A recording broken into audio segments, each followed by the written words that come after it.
Selon une enquête de la cellule de planification et des statistiques du ministère de l'Éducation nationale en 2017, 84% des écoles au Mali n'ont pas accès aux latrines améliorées et 49% des écoles ne possèdent pas de points d'eau améliorés et fonctionnels.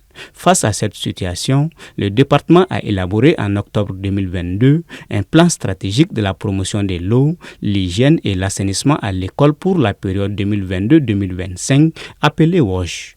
Ainsi, pour la mobilisation financière en sa faveur, des acteurs de l'éducation se sont réunis ce jeudi autour d'une table ronde. Votre présence massive et de qualité augure donc de la bonne réussite de table ronde de mobilisation financière. Je voudrais dès lors inviter chacune et chacun à examiner sans complaisance les importants documents soumis à votre sagacité. L'atteinte des objectifs de ce plan stratégique en dépend à coup sûr. C'est pourquoi la table ronde qui nous réunit aujourd'hui vise à créer les conditions d'une véritable mobilisation des ressources financières en défaveur du plan stratégique en vue d'offrir aux enfants un cadre d'études inclusif, sûr, digne, protecteur et équitable.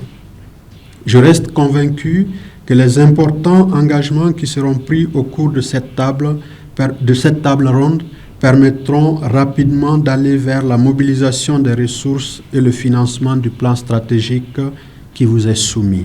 Ayant pour objectif de créer un environnement sain, des attitudes et pratiques saines à l'école pour la prévention des maladies liées à l'eau et à l'insalubrité du milieu scolaire, pour l'UNICEF, la mobilisation des ressources financières suffisantes est capitale pour l'effectivité de ce projet.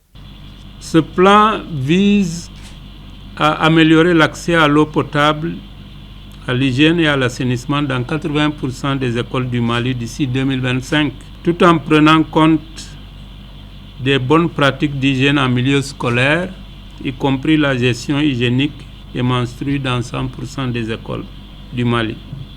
Pour atteindre ces objectifs, il faudra un financement conséquent. Mais il est vraiment important de mobiliser ces ressources parce qu'il y a combien d'élèves aussi sont exposés à toutes sortes de maladies, surtout diarrhéiques, en déféquant à l'air libre, en prenant leur nourriture sans se laver les mains. La réponse est simple. Il s'agit d'un grand nombre d'élèves. Ces travaux qui regroupent des participants issus des services techniques, des organisations de la société civile, mais aussi des partenaires techniques et financiers, permettront de mobiliser, selon les responsables scolaires, des ressources financières importantes pour le bien-être des enfants, notamment les filles.